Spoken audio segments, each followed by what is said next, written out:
Welcome, everyone.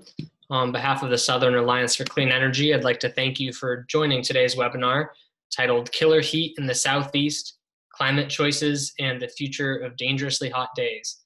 On the webinar today, we'll hear from the Union of Concerned Scientists about their new report on killer heat and focus on some of the implications for the Southeast. My name is Chris Carnevale, and I'm the Coastal Climate and Energy Manager for the Southern Alliance for Clean Energy.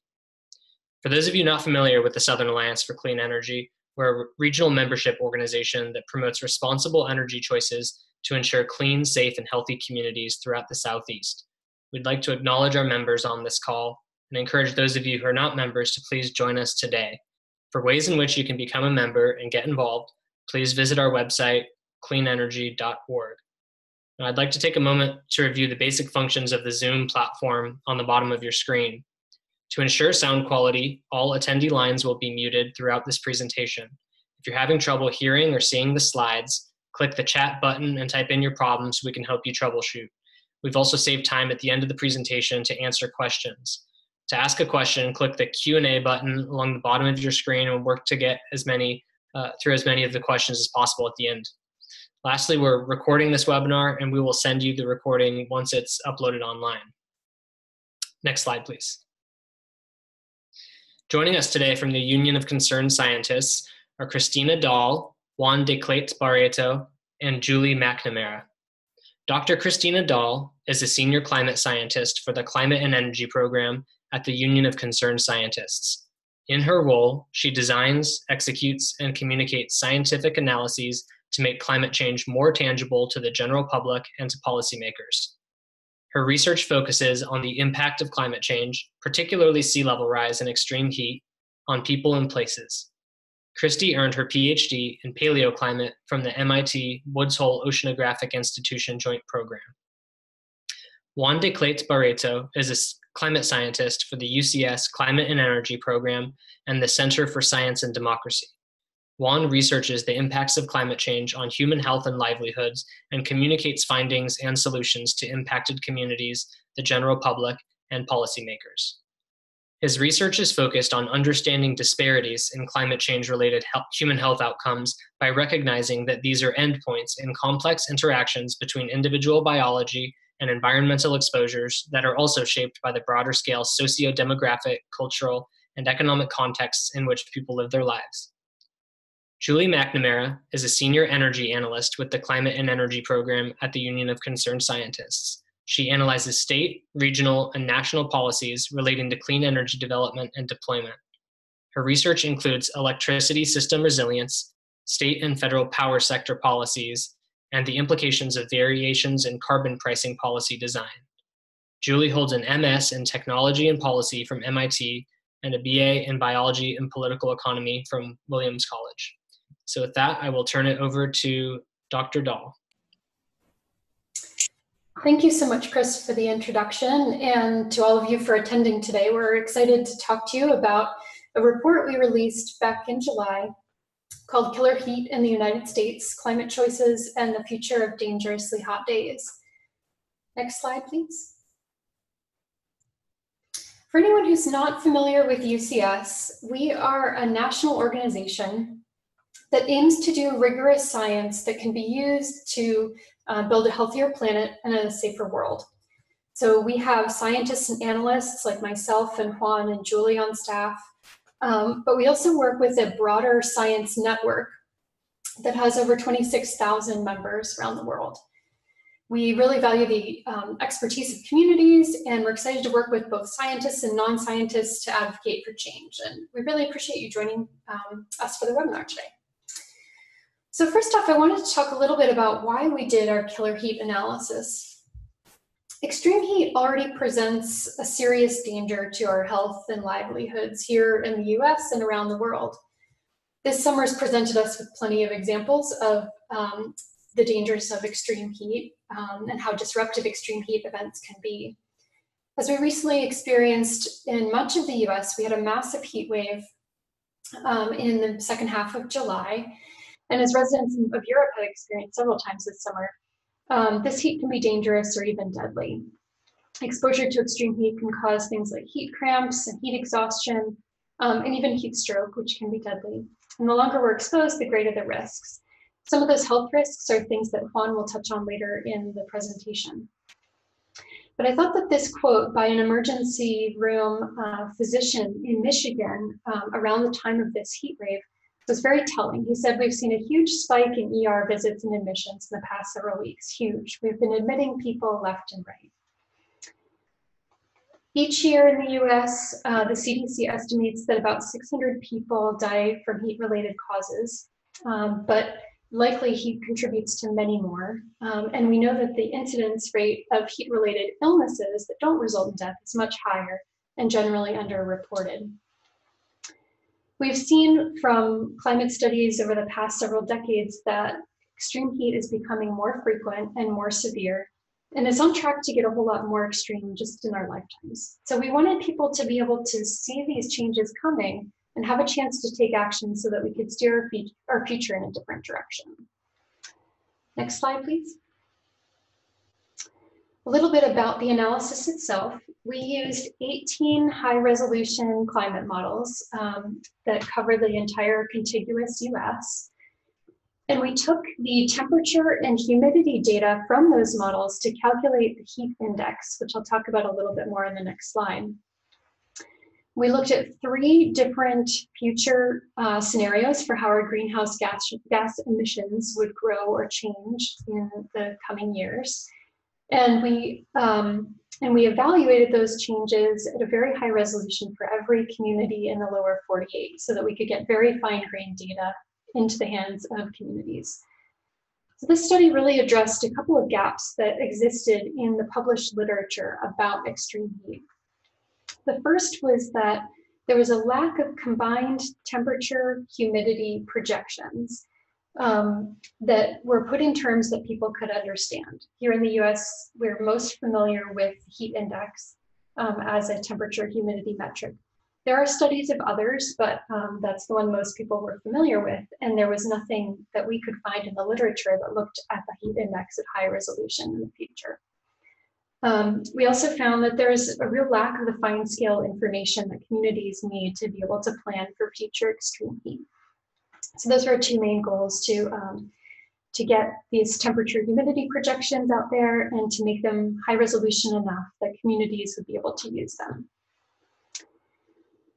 This is a chart that many of you may be familiar with. It's based on the National Weather Service's heat index chart. You can see that temperature values are along the top row, and relative humidity is in the leftmost column. So what you can see here is that when temperature and humidity combine, they make the temperature feel like it's even warmer to our bodies. So for example, if you have a temperature of 90 and a relative humidity of 65%, the actual feels like temperature for your body is 103 degrees Fahrenheit. So humidity makes it feel like it's much warmer than the temperature would have us would indicate. And this is important because as that heat index rises, more and more people become susceptible to heat-related illnesses. And as the relative humidity increases, it's harder and harder for our bodies to sweat. One of the new things that we've done with this research is also looked at what we call off-the-charts conditions. This is the zone that's in black on this diagram. So the heat index was originally formulated to capture the vast majority of conditions that people have experienced on Earth. But increasingly, as our climate warms, we'll find ourselves outside of those historical normal conditions. And beyond those conditions, the formulas that we use to calculate the heat index become invalid. It's difficult to calculate an accurate heat index in that off-the-charts zone. And that means that it's also difficult to warn the general public about how hot it's going to feel and what the dangers are to your health when we're in that off-the-charts area. Next slide, please. As I mentioned, we looked at 3 different scenarios for how our carbon emissions could change through the end of the century. We looked at what we call the no action scenario, which here in the climate community is RCP 8.5. This is a scenario in which our emissions continue to rise basically through the end of the century. We looked at what we call the slow action scenario, which in the climate community is called RCP 4.5. And this is a scenario in which our emissions continue rising through about the middle of the century and then start to decline rapidly after that. And then we looked at what we call a rapid action scenario, which is a scenario in which future warming is limited to 2 degrees Celsius, or about 3.5 degrees Fahrenheit. And that scenario, in order to achieve that, we would need to start seeing emissions reductions in the very near future. Next slide, please. So here's a sample of our mid-century results. These are results that encapsulate a 30-year average period for both the historical period, it's the last 30 years of the 20th century, and for the mid-century period, which encompasses the years 2036 to 2065. In the top row, we're looking at the number of days per year that would exceed a heat index of 100 degrees Fahrenheit. And in the bottom row, the number of days per year that would exceed a heat index of 105 degrees Fahrenheit. So what you can see in comparing both the 100 degrees and the 105 degrees heat index levels is that we see a very steep increase in the frequency and the intensity of extreme heat, even in this mid-century time frame. By mid-century nationwide, we found that with this no action scenario, the number of days with a heat index above 100 would roughly double, and the number of days with a heat index above 105 would quadruple. We'll get into some specific examples of what that would look like for cities throughout the Southeast in just a moment. But you'll notice that in this time frame, for example, places like most of New England that historically have only rarely or not in an average year experienced any days with a heat index above 100. By mid-century, would be seeing somewhere, even as many as 25 days per year with those kinds of conditions. Whereas in the Southeast, where people are accustomed to having a fair number of days with a heat index above 100 or even over 105 historically, we see those numbers of days start to jump, so that you may have had a few of those days per year historically, but we'd be looking at something like 3, 4, 5 weeks of those types of conditions in the future. If we look at cities that would experience 30 or more days with a heat index above 105, all of these cities shown in red would experience those conditions by that mid-century time frame. Nationwide, there are about 150 cities that would experience that frequent, dangerous level of heat. And that's compared to just 3 cities today. The cities that have historically experienced 30 or more days with a heat index above 105 are right in the Southern California, Arizona region. They look sort of like target symbols. So really this frequency of conditions is really only found today in the Sonoran Desert region. Many of those cities are in the Southeast. And if we take a look at the next slide, please, we can see what that looks like for several Southeast cities. So these 2 tables are showing the number of days per year with a heat index above 100, that's on the left, and the same thing for the number of days per year, the heat index above 105 on the right. Both of these tables show historical averages, as well as mid-century conditions with that no action scenario. So we see a big jump in the number of days if we just take a look at, for example, the number of days above 105 on the right. Atlanta, Georgia, for example, has historically experienced 1 day per year with that heat index level. And that would jump to 23 days per year in that mid-century time frame. Florida is one of the states that we found that bears the brunt of the increase in extreme heat across the nation. It experiences the largest increases in the frequency of extreme heat. And Tampa is a good example of that here, going from historically 4 days per year with a heat index above 105 to 80 days per year with that mid-century no action scenario. So when we think about what that means, that's close to 3 months per year total that Tampa would experience these really unbearably hot conditions. Next slide, please. When we look at the late century time frame, which in our study encompasses the years from 2070 to 2099, we see unprecedented levels of heat across the US.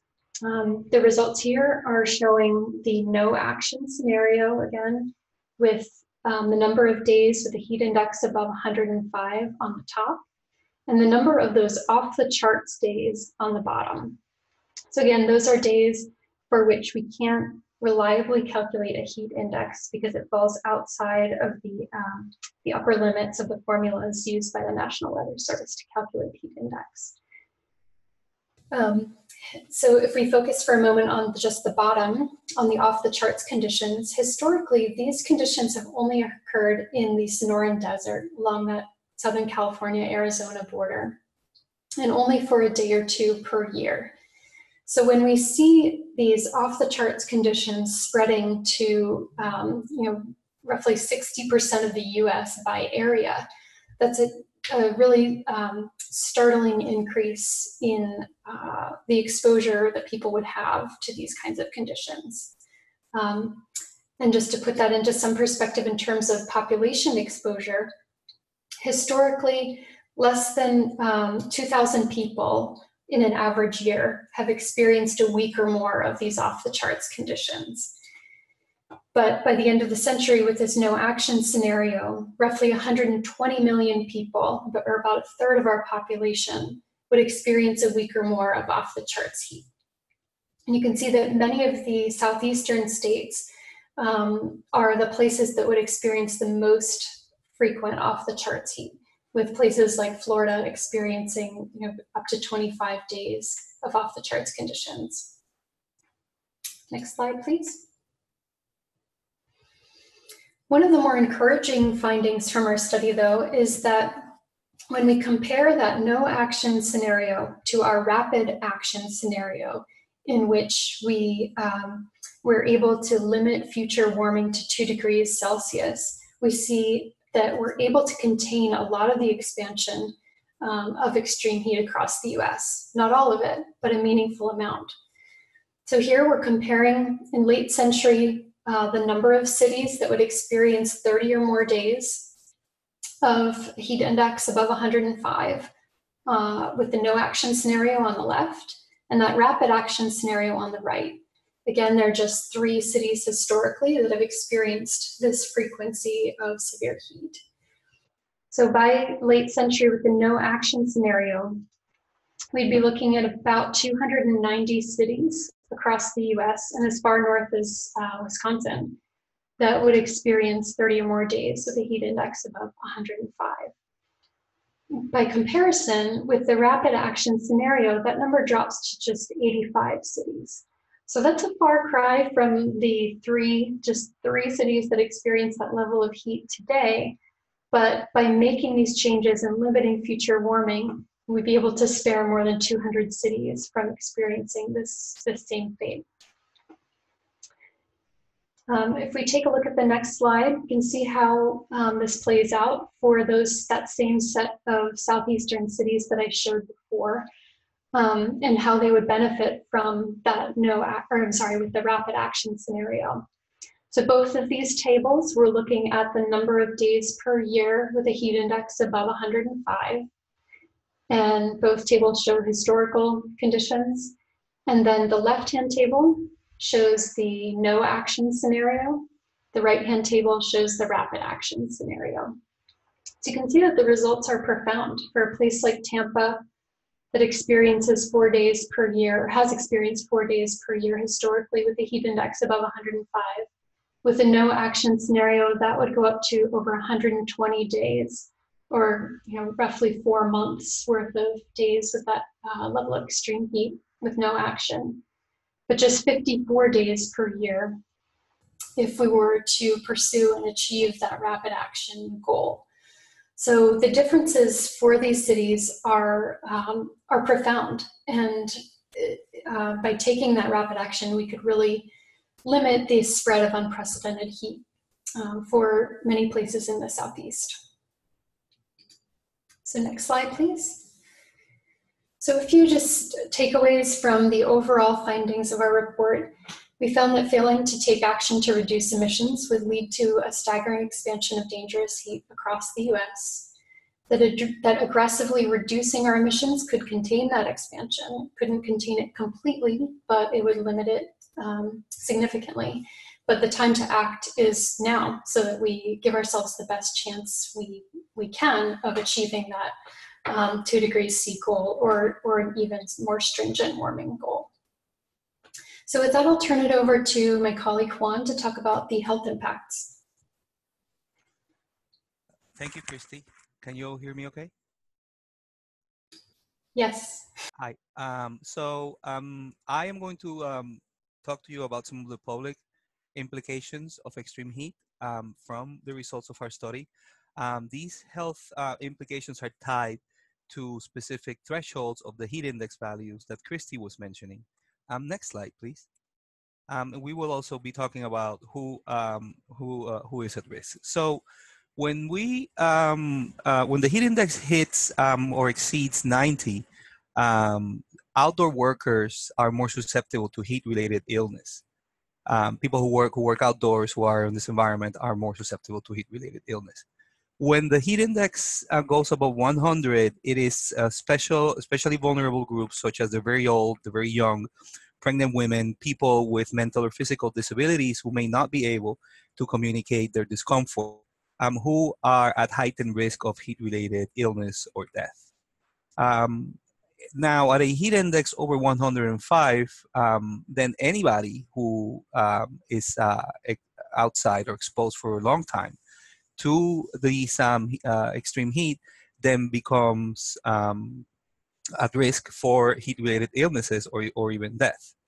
That doesn't mean that there are no impacts for heat index conditions that are below the lowest threshold here of 90. As we know, heat index conditions as low as 80 Fahrenheit can affect human health, and extreme heat exposure affects people differently depending on their health and environment. And these thresholds then serve as guidelines to how certain groups of people may become more susceptible to heat-related illnesses as the heat index rises. Next slide, please. So what are some of those impacts? The symptoms that are shown here range from minor annoyances to truly life-threatening issues. These include both those that are indicative of heat-related illness and those that are signs of pre-existing conditions exacerbated by extreme heat. So they can range from minor annoyances such as headaches, dizziness, irritability, to organ damage in the liver, in the kidneys, in the skin, and to really serious conditions such as heat strokes, heart attacks, irregular heartbeats, and vomiting. Next slide, please. We took a look at how the number of days exceeding the 105 heat index threshold fared in comparison to counties with large populations that are in vulnerable groups, such as African Americans. Currently, counties with large African American populations are exposed to extreme temperatures that are 2 to 3 more days per year than counties with smaller African American populations.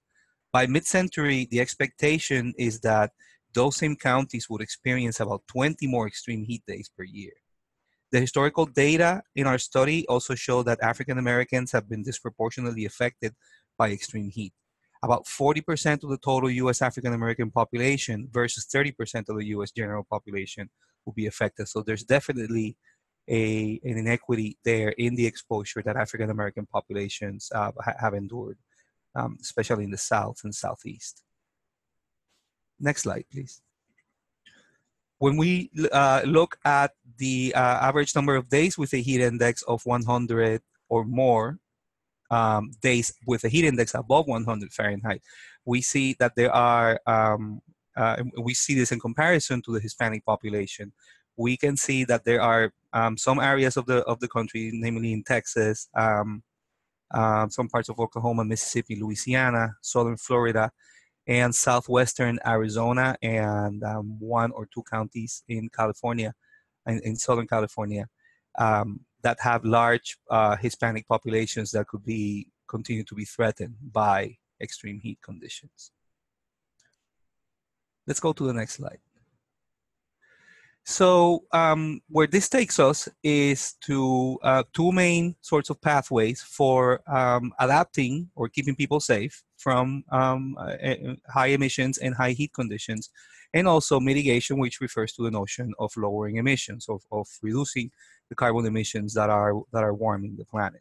While there is some form of adaptation that some people could take advantage of, that we could and should be doing in terms of the location and availability of cooling centers, of air conditioning, of protecting especially vulnerable populations, the rate or the magnitude of emissions reductions that we need to do to keep most people safe implies that adaptation is not, it's not the only pathway that we should be following, that we cannot adapt our way out of this issue, that we really need to do some serious and drastic mitigation of emissions and try to hit the target of reaching net zero emissions by 2050. Besides, we also know that different populations have different capacities tied to their socioeconomic status, to their resources, to how much economic resources they have to be able to stay safe. For example, to find a cooling center or have the ability to, and the money to pay for their own power bill to operate an air conditioning, to purchase an air conditioning unit. Some people do not have the luxury of driving in an air-conditioned vehicle to an air-conditioned office, to a job, but work outdoors. And so those, which goes to show that different populations have different capacities for adaptation and have different ways in which they will have to deal with a changing climate. Next slide, please.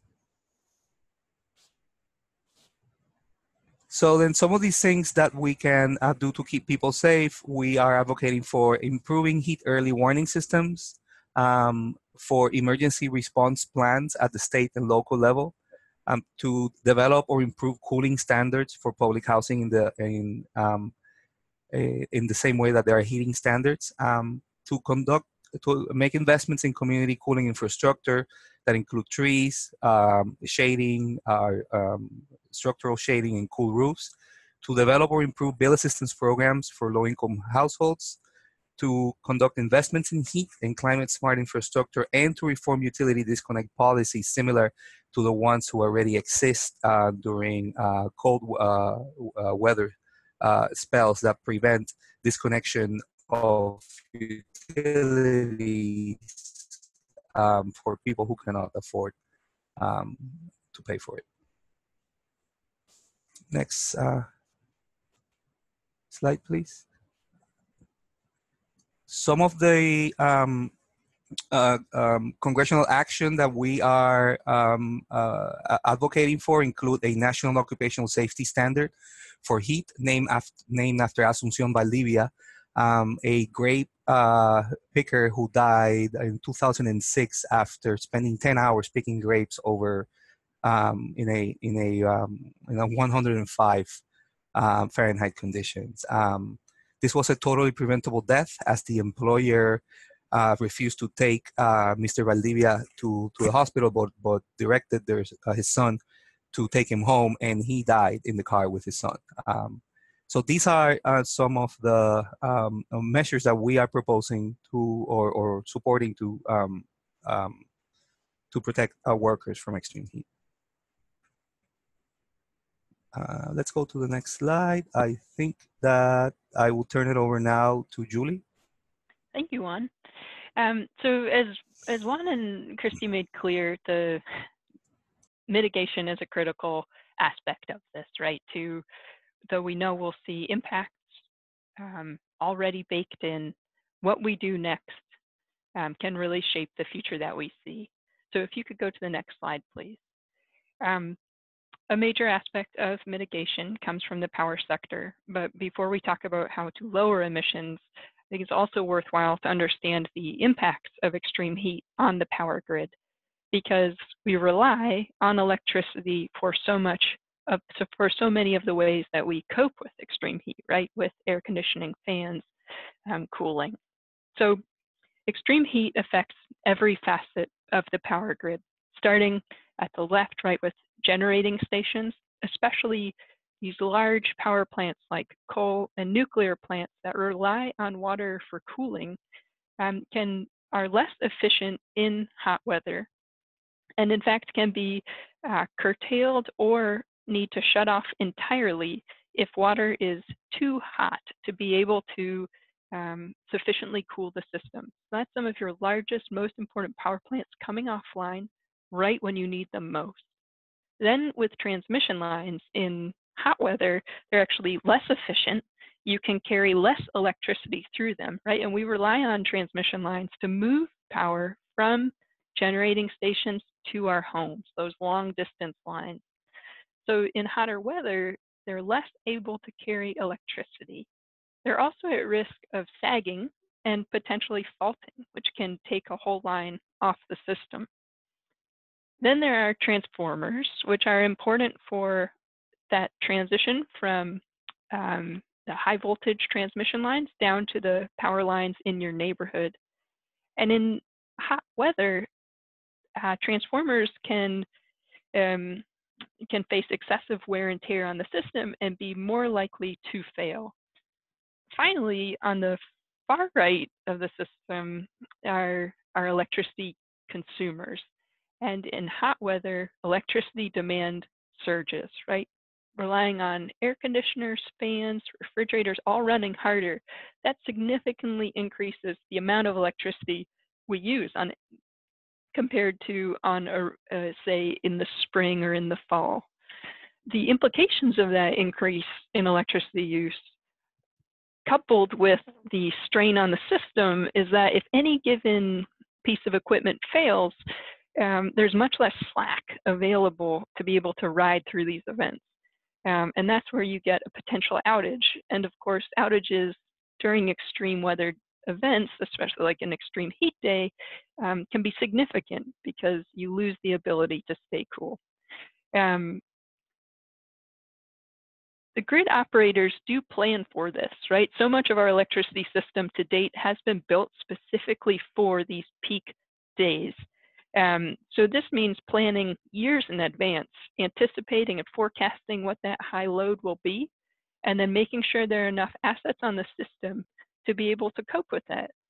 Then there's, during an actual hot weather event, utilities will make sure that they have all of their power plants ready to go, that they've minimized any maintenance on the system.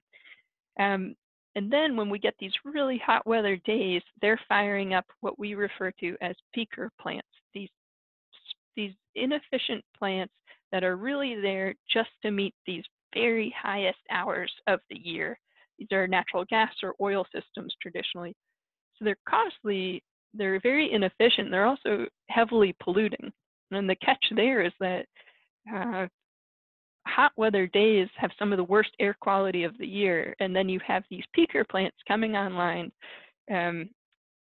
right in communities with these high criteria pollutants, worsening and exacerbating that air quality mix. So how do we improve this? Well, first, plan for climate impacts on grid infrastructure.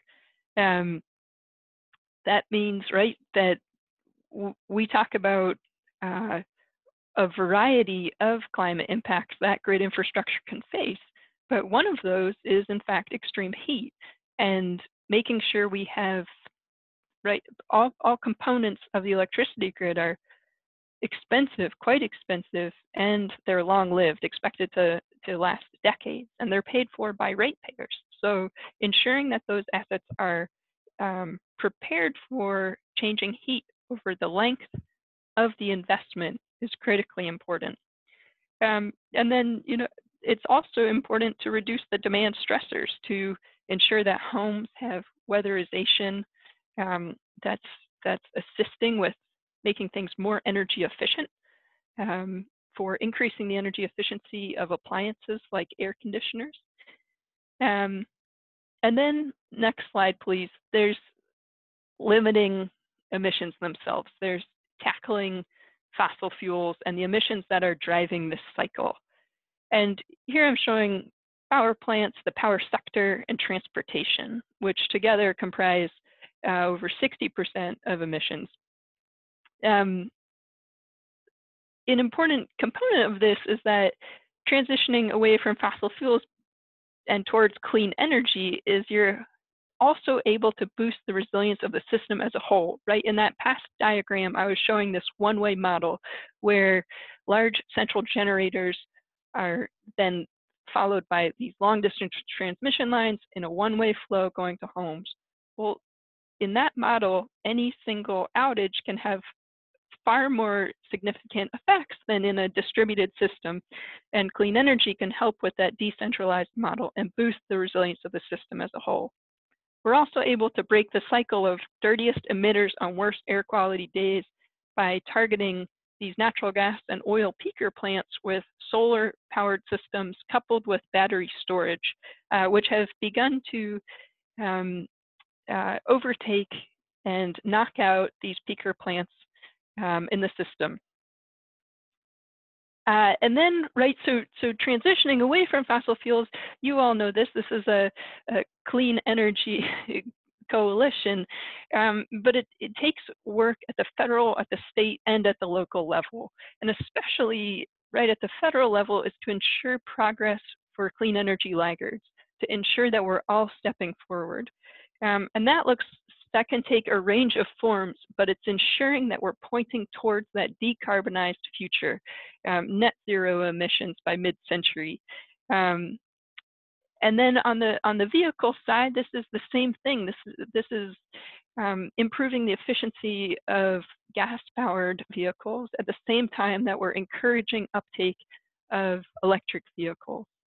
And with that, I'll pass it back to Christy. Thanks, Julie. If we could go to the next slide. We have a wealth of different tools and products that can help you to explore this data further. We really just scratched the surface in this presentation. So I wanted to highlight a few. All of these can be found at the report website, which is ucsusa.org/killerheat. And if you go to that website, you'll find interactive maps. We link to those, and you can click on any county in the country and see how the number of days of extreme heat would change in the future under different scenarios. We also have an interactive data widget where you can type in your location or whatever location you care about in the country and choose your threshold, whether you want to look at days above 100 or above 105 or off the charts. And then the tool will return data showing how the frequency of those days would change in the future. For those of you who really like to get your hands dirty, you can download spreadsheets with all of the data at the county level or for urban areas across the US or for states. So you can play around with the data yourself.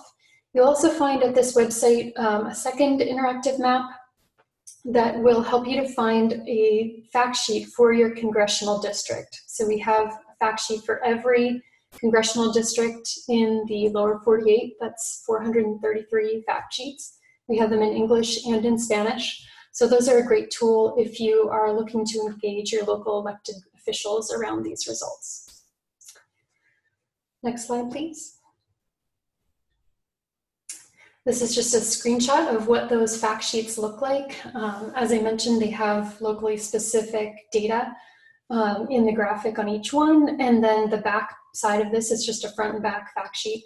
Has some of the overall national results that we were going through today. If you're interested in taking more actions around these fact sheets or any of the data, you can text HEAT to 662266 and you'll get back a toolkit with information for how to reach out to your members of Congress, write letters to the editor, attend public forums, if extreme heat in your community is something that you feel passionate about. Next slide, please. So with that, I'd like to thank you and open it up to questions. I see we have some in the chat box already, which is great. But I'll turn it over to Chris again to remind you how to ask questions if you need to. Thank you. Thank you, Christy and Juan and Julie, for the presentation and for the report. It is very informative. It's very helpful. It's really well put together, and the resources you've assembled, like the online tools and widgets, are very, very nice. So thank you. So again, as a reminder to folks, if you have questions, please type them in the Q&A box, and we have about 17 minutes here to get through as many as possible. So there's a couple questions that came in by chat that were answered by text, but just for bringing them up so everybody can kind of hear the answer, I'll just bring them up verbally as well. So the first question, does the number of days above 100 degrees heat index also include the number of days above 105? Or is it just 100 to 105? That's a good question. So it's inclusive of the days with a higher heat index. So when we say days with a heat index above 100, that includes days with a heat index above 105, and it also includes those off the charts days. Okay, great. We have a question from Mike McCracken. A lot of methodology in the question here. So I'm gonna pose, this is big, and it's several questions all in one. So feel free to take it however you'd like. Mike asks, I'd be interested in more detail about how the calculation was done. Are these for peak hour heat index or average day heat index? Or did you, for example, take the seasonal or annual average of the daily temperature increase from models and then add this to observed temperatures and then do the statistics? And how was change in humidity done? There are many potential non-linearities, and how the calculations are done could make a big difference in the precise outcome. Clearly, the situation gets much worse, but might it be that the results are even worse than you say, or less so? And is assuming the increase in temperature is the same every day a good assumption, or did you get all the results from model simulations? And if so, how did the baseline compare to observations?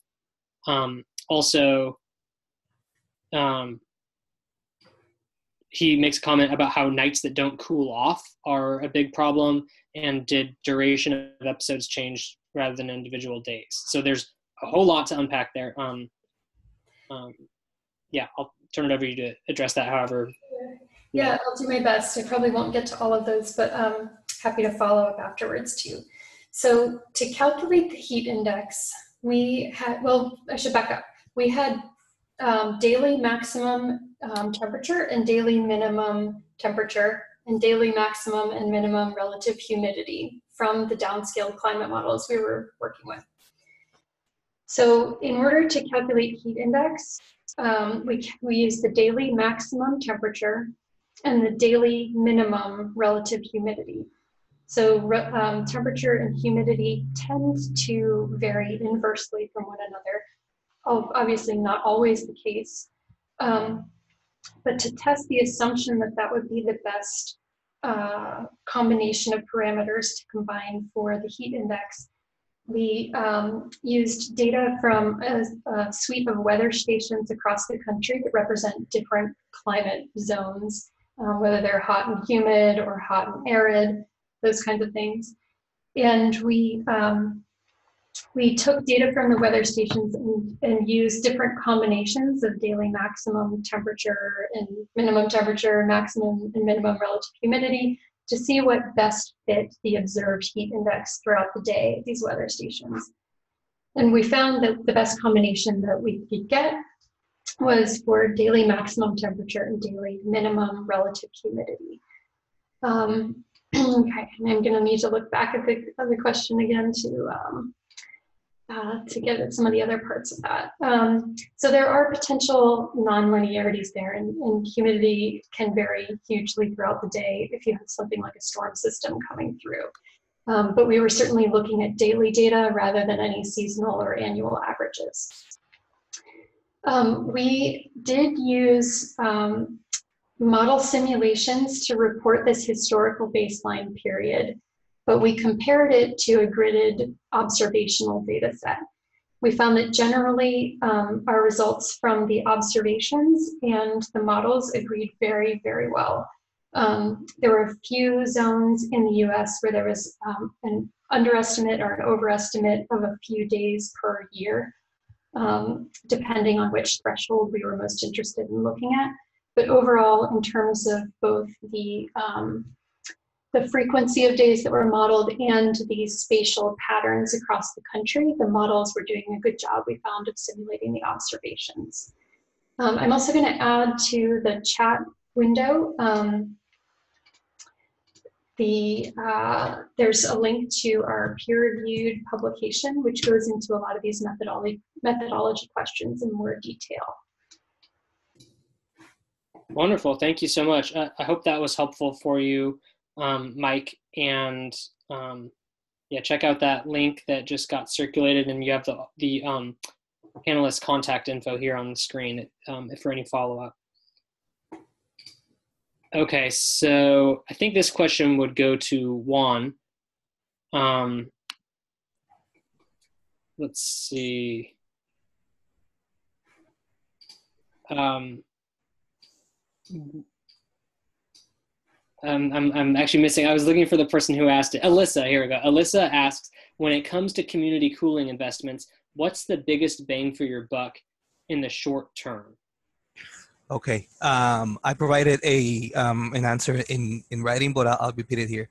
At the local, regional, community scale, there are a couple of prescribed methods for urban heat island mitigation by the EPA. The EPA has a compendium on urban heat island mitigation strategies, and those include cool roofs, green roofs, cool pavements, and just trees. Trees can provide multiple benefits besides cooling. If we're going to talk broadly about those, that bang for the buck, not just in economic terms, but in terms of ecological co-benefits. And these include improved air quality, soil stabilization, protection against runoff, for example. Now, surface changes in interventions like cool pavements and white roofs can reflect a good amount of solar radiation, but they don't provide the co-benefits of trees, of course. So they're more like a mechanical type of intervention. Finally, green roofs can provide some benefits that overlap both of these. And so I would say that the bang for the buck will vary a lot according to the form and climate of cities. I'm conducting some research currently in Phoenix, where we are, and this is not published yet, but we are evaluating that bang for the buck in terms of ecological benefits. And in a dry desert city like Phoenix, that's the bang for the buck of trees is going to be very different from what you will get in an East Coast, for example, humid city. So there's no one size fits all answer for that. I think it's going to be geographically dependent. Okay, great. And then also you answered Walt's question by chat, but just for everybody's benefit, Walt asked if urban heat island effect is factored into your analysis. We did not. The downscale climate model data that we used at a 4-kilometer grid size did not take into account differences in air and surface temperatures due to the urban heat island. Now, we do know that low-income populations typically live in less vegetated and hotter areas of cities and will likely be more exposed to killer heat conditions and be more sensitive to those conditions. Okay. We have a couple questions about the impact of extreme heat and adaptation of the energy grid. So I think these would be for you, Julie. Cheryl asks about what studies show about the feasibility of burying power lines nationwide to protect the power grid from extreme weather. And also Anne asks about what the impact of extreme heat is on solar panels. Sure. So regarding burying power lines, that can be a very costly investment. And in terms of nationwide, that's a lot of money and a big investment, I would say we wouldn't look to that. However, you can look to targeted undergrounding in some areas where it might make sense. Now, this has to be a very local decision, and I think, you know, I've previously worked on looking at the vulnerability of electricity grid infrastructure to sea level rise and storm surge, and that's a question that often comes up in around hurricanes when the power goes out. The catch is that there's no single solution that will solve it all, right? Because undergrounded lines can be vulnerable to flooding, while they're less vulnerable to something like a tree falling. So it's certainly something that can be appropriate in some areas, but because it can be so much money and there are so many investments we'll need to make to tackle climate change, and that's covered by ratepayers, we think it has to be a very carefully considered investment. And as for solar panels, they can have a reduction in efficiency in extreme heat. That's almost across the board, all facets of the grid can be affected. And I don't have the numbers off the top of my head, but you can see a small reduction. I will say on the flip side, one of the things we're starting to see is while rooftop solar, so that's behind the meter solar, is bringing down the peak demand and pushing it later in the day. So we're starting to see in New England last year, they estimated that rooftop solar and energy efficiency saved on the order of $20 million over a 7-day heat wave just from avoided wholesale power prices. So starting to see a really significant effect from these being brought, right, these resources online, able to lower the strain on the system. That's a really interesting study. And you know, when I asked that question, the thing that came to my mind too was what you mentioned earlier about conventional power plants that need water to generate electricity. And right when people are using the most electricity, when it's hottest and people are cranking up their ACs, some of those power plants that need water to cool have to dial back their generation because it's too hot. And that doesn't happen with solar. So that's also kind of one of those flip sides of how solar is great in a warming world. Exactly. Yes, it breaks that energy and water nexus. And let's see. Okay, so another thing that came to mind when you were answering that was the UCS report from a few years ago when you were talking about undergrounding lines that looked at all the vulnerable substations all around the country and how they're vulnerable to flooding. And undergrounding lines really would not address that vulnerability. So it would address vulnerability of the lines to wind damage and, you know, trees falling and that kind of thing, but not the flooding. So let's see. Karen asked about, she's read about the extreme heat in terms of wet bulb temperature. Can you compare that to the heat index? Sure. So the wet bulb globe temperature is similar to the heat index in that it takes into account temperature and humidity, but it also takes into account solar radiation and wind speed.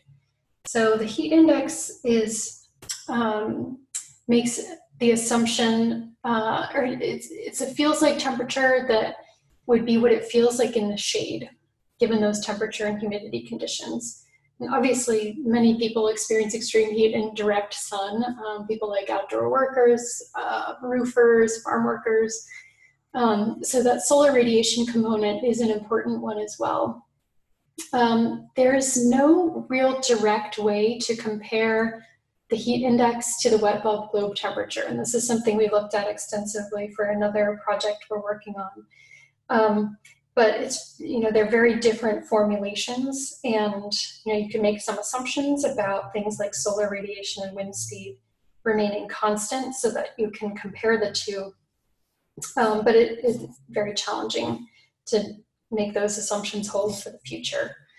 There was one other thing I was thinking I would say there. That one of the reasons we decided to focus on the heat index was because it's what the National Weather Service uses for its heat alerts to the general public, whereas the wet bulb lobe temperature may be, in some instances, a more accurate measure for, in particular, people who are exerting themselves in the heat. It may be better to capture what those folks might be feeling. But in terms of what the general public in the US is aware of, I think many more people are aware of the heat index rather than the wet bulb lobe temperature. So some of it was a communications decision on our part to focus on heat index.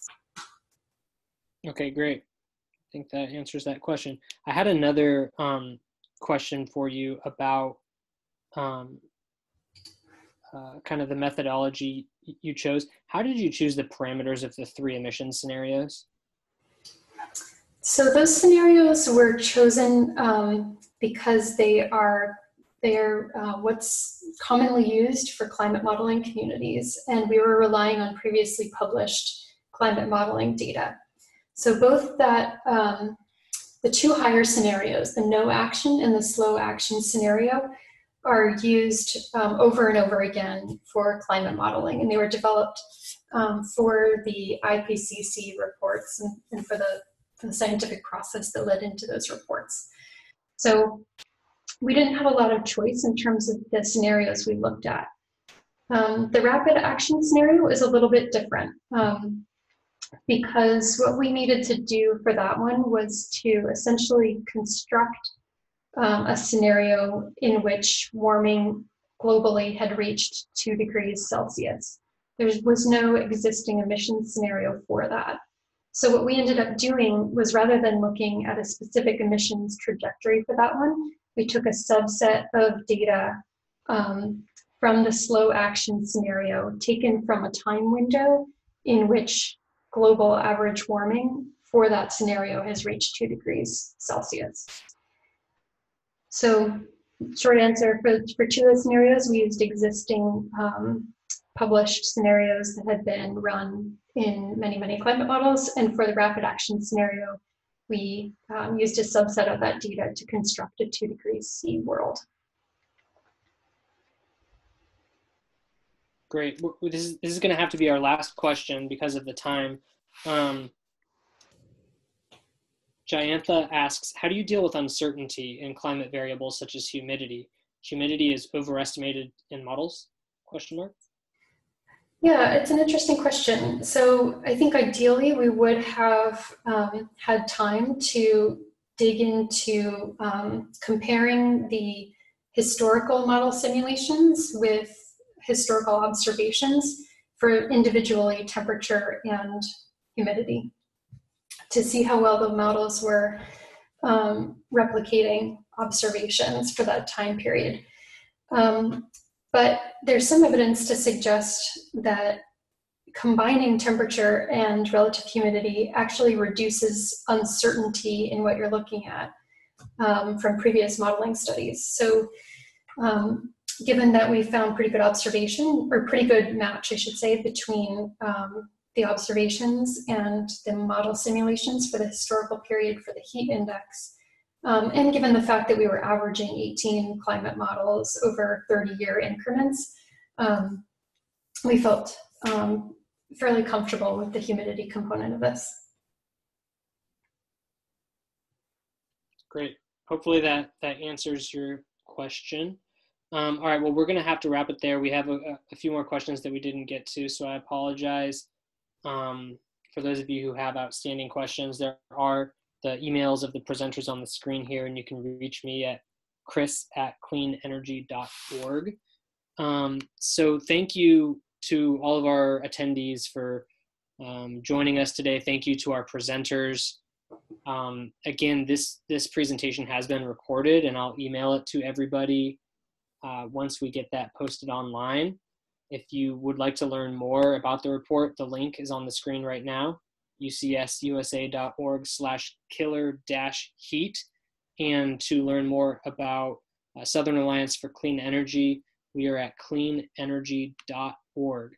So thank you, everyone, and hope you have a great week. Bye.